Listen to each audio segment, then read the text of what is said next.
Hello, welcome to another episode of Creating Cultures Without Perform, where we are covering all the jerks at work. It's a great series, there's no question about it. We're getting some good thumbs up from people on these shows. I hope you're enjoying them. This week, we're doing the debater. I work with a huge debater in one of my jobs. Person actually worked for me. Had to do a lot of coaching over time, but we'll get into it and talk about who they are. And don't miss the shows because next week we're doing the critic. After that, the check the box leader, the corporate sociopath. You can see we have another column over here on the right.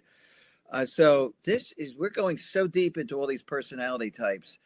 And these people exist in companies, not all of them at all the same time, but over a career, you're going to run into every one of these. I work with all of these at Yeah. one time or another Yeah. throughout my career. And these people exist and they all create their own kind of negative consequences. So let's talk about this person, the debater. This debater turns, every argument possible. Every conversation's an argument. They love to spar intellectually and they'll exhaust the team and never give in. And they will just, this is a real personality type. Yeah. And so they have huge consequences in the workplace because they really will just never back down. And I had an individual who worked for me that was a brilliant, brilliant architect, brilliant, but he just couldn't give in. He would debate, debate, debate. And I would have to take him aside in his office and say, hey, listen, that's it. Move on. It's done. The group wants to go this way. You don't. You've held them up. It's over. So it's going to work just fine. Don't worry about it. And fundamentally, these people, they really just don't back down on anything. It's about being right. It's about showing that they know the right answer and they're better than everybody else in the end. And they're really destructive, Tara, really. Yeah. They really will not let you get a word in edgewise. They are constantly thinking about counterpoints while you're talking. So they're Yes. not really listening to you because they're interrupting you. They're making their counterpoints. They're not doing any sort of active listening. You can toss that out the window. They're not paying attention at all because they have locked in on what they think the right solution is, and they are not budging. They're going to challenge you on every point. They're going to just keep going and debate until you give in. And that's usually what happens. People just say it's not that important to them. To the rest of the people, it's not as important as it is to them. So they can steamroll them. We called the one guy the steamroller because he would just wear everybody out. Yeah, no question. It completely wears people out. And really, what's on the other side of this great debate is somebody that has some kind of insecurity that's going on either in their personal life, their work life, and somewhere, some part of their life, they're not able to exert their authority. And so most of the time when you see people acting out at work, it's because their home life is a little bit chaotic and disruptive. And so somebody is being the debater in the home. And so they come to work and they say, I'm not going to let this happen to me here. So I'm going to stand up for myself and I'm going to debate because I can't do that at home, or vice versa. You'll find people that are huge debaters at home because at work, they feel like I can't exert my authority. I can't stand up for myself for whatever reasons. It usually could be a childhood thing too, right? Yeah. Where, usually it's just, they were never right about anything. The father would say, no, and then debate it and go, no, you're not right. That's right. It could have been something from their childhood, something from, an experience they had, but for whatever reason, they're just not able to stand up for themselves or even have a healthy debate, because there's such a thing as a healthy debate, not just challenging and interrupting, but you're trying to be right. That's right. You're questioning because you want to ultimately come up with the best solution. Right. It's not about being right. It's about having the best possible choice and making the best possible decision. And so whenever people feel like they have just been marginalized in a way where they cannot stand up for themselves, or they feel small or belittled or whatever it is, they're going to act that out somewhere else because that's just the way we're wired.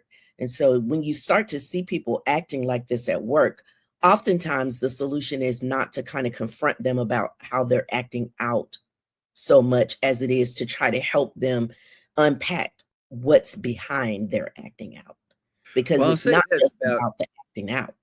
I'll say this about the debaters I've met, the really good ones and the ones who are the most annoying were actually incredibly bright about their Yes. area of expertise. They weren't Yeah. stupid people. These were really bright people. They made Yeah. a lot of very good points. You know, the one guy who was an incredible debater, he just wanted to be more than he was. And so he was going to Yeah. prove to everybody if he wasn't the most important person in the place, he was the smartest. Yeah. And that was his self-esteem, you know, I'm going to be somebody more than I am. So he was a real issue. And there are a lot of ways to handle these people.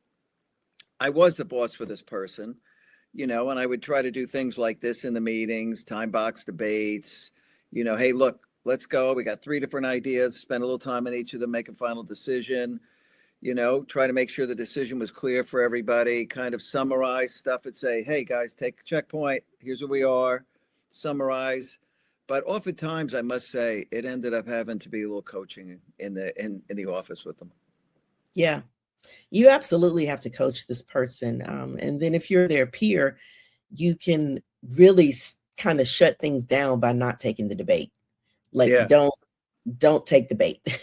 Don't jump right. in and debate with them and try to argue your points, because the more you try to argue with somebody that is a debater, the more they're going to argue. Like, it's a never ending cycle. You're never going to Never ending. win Yeah, with that person. Yeah, you're never going to win, because they have dug their feet in and they are just like, no, I'm standing on my ground and I'm not moving forward. This is it. I'm stuck right here. So the more you try to debate with them and try to challenge head on, it's just like two bulls. oh yeah, You're just butting heads, and you're just going to keep butting heads until somebody passes out. So definitely don't take that approach. Again, this is really not about the debate, whatever it is that that person is debating about. This is about something else. And so you can acknowledge their points, but then ask, how do we move forward? Because we can't just stay here and debate all day. We're never going to make a decision. So you no, really got to guide this person towards making a decision. What's our next step?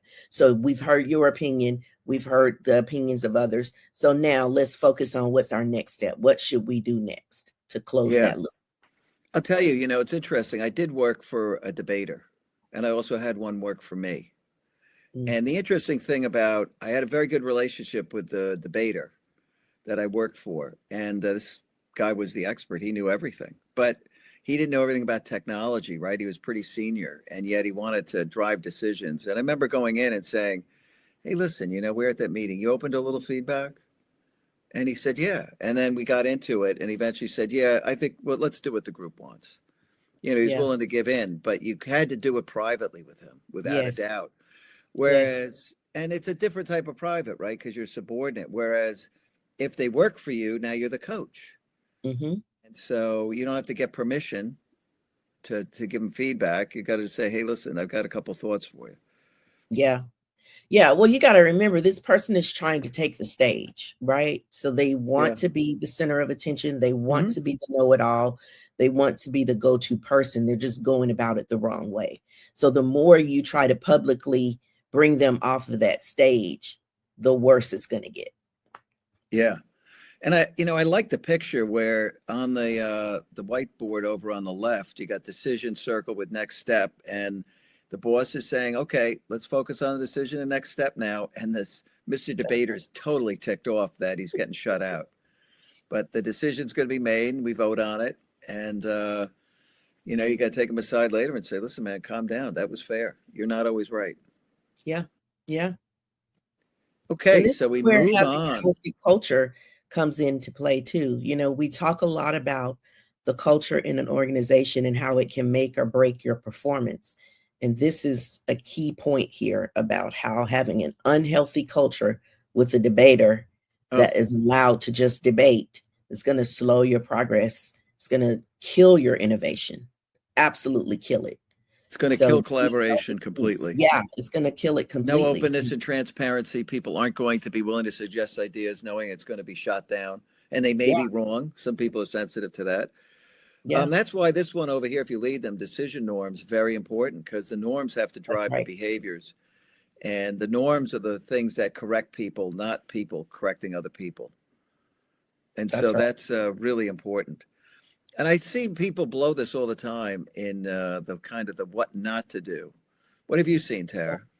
Yeah, I think across the board, whether you're their manager, their peer, or if you lead them, this kind of publicly challenging them and arguing and just trying to go toe to toe with them, that Yeah, approach is not going to work. You ever. Yeah, cannot just let them go unchecked, but trying to just come in and go toe to toe, it's just going to lead to disaster, and it's just yeah. going to leave people more disengaged. They're not looking, this person is not trying to look for win-win. They're looking for win-lose. I win, you lose. Yeah.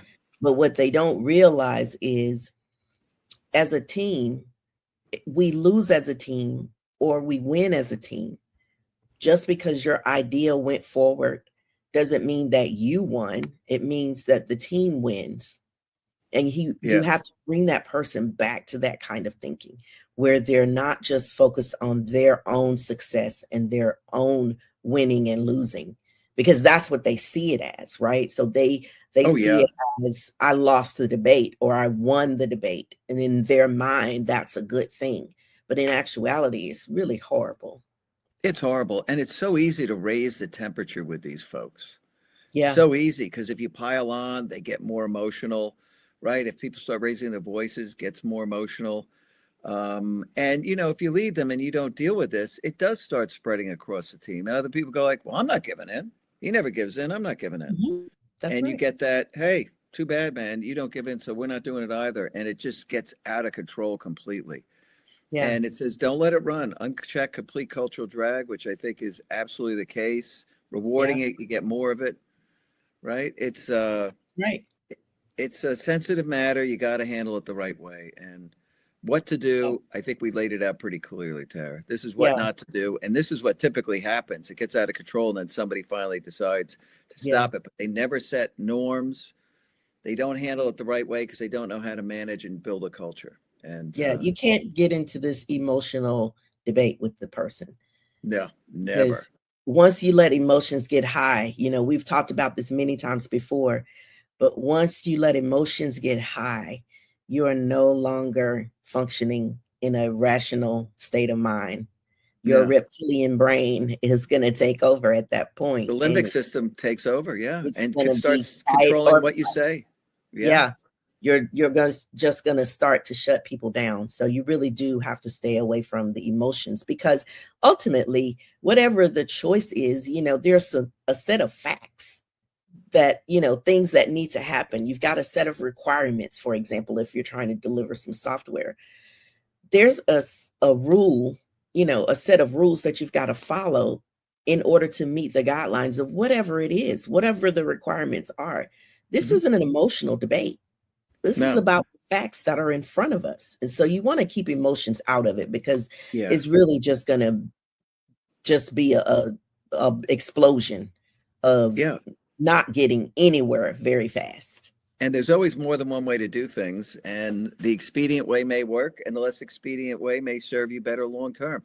So they Yeah. can be both Right. valid depending on what the circumstances are. And, this is where trade offs come in and people being able to have an open, honest debate, a real debate to get to Right. the facts and make a decision based on the circumstances. And this creates a lot of collateral damage because when people debate instead of work on delivery, execution slows, things stay open, and tasks start turning red. You can't hit your deadlines. Teams disengage. It's a real problem. Yeah. It's, I love this image with the coffee Yeah. spilled all over the place, Oh, I know. next steps, question mark, nothing resolved. This is really what happens. You end Right. up just this drag, and you miss opportunities because Yeah. drain the energy of the people in the room. You've not made any decisions, And now there's just total chaos all around, total Oh yeah. confusion, and people are frustrated. So you see the guy walking out the door, he's just like, I've had enough. I cannot take Yeah. it anymore. Absolutely. And He's this, done. yeah, you absolutely cannot let this behavior continue. You really have to address it. Yeah. Person on the right here is on their phone, not listening to anything that's going on. Right. Everybody's checking out. The woman's asleep on the Yeah. chair in the background. I mean, that's pretty much what happens at the end of a Yeah. long day where everybody's debated. Yeah. Um, yeah, it's a crazy situation, no question about it. And, it slows you down. Slowness is a competitive disadvantage. The world is speeding up, things are moving quicker, there are more tools to make decisions. So these people are super, super in the way, no question about it. Yeah. Um, So we move on now to a different personality type, the one who doesn't suggest a solution, but just criticizes everything. The critic finds every flaw, fixes nothing, nothing is ever good enough. I've worked with these people too, and they are a real drag to have around, boy. Whew. Yeah. Yeah, it's really frustrating because again, like the debater, they're looking for anything that they can pull out, any little thread they can pull out to say, this is why you're wrong. Oh, yeah. And it's Yeah, endless. they're just looking for that one little thing that they can just pounce on to say, my way is better. Yep. But they don't have the answer. And that's always the problem with them. They're not saying, hey, here's the best answer. Yeah, They're good at being a critic, you know? yeah. So anyway, we're here every Wednesday, 3 o'clock. Another show is launched. So we hope you could join us next week for the credit. Take care. Yes. Bye for now.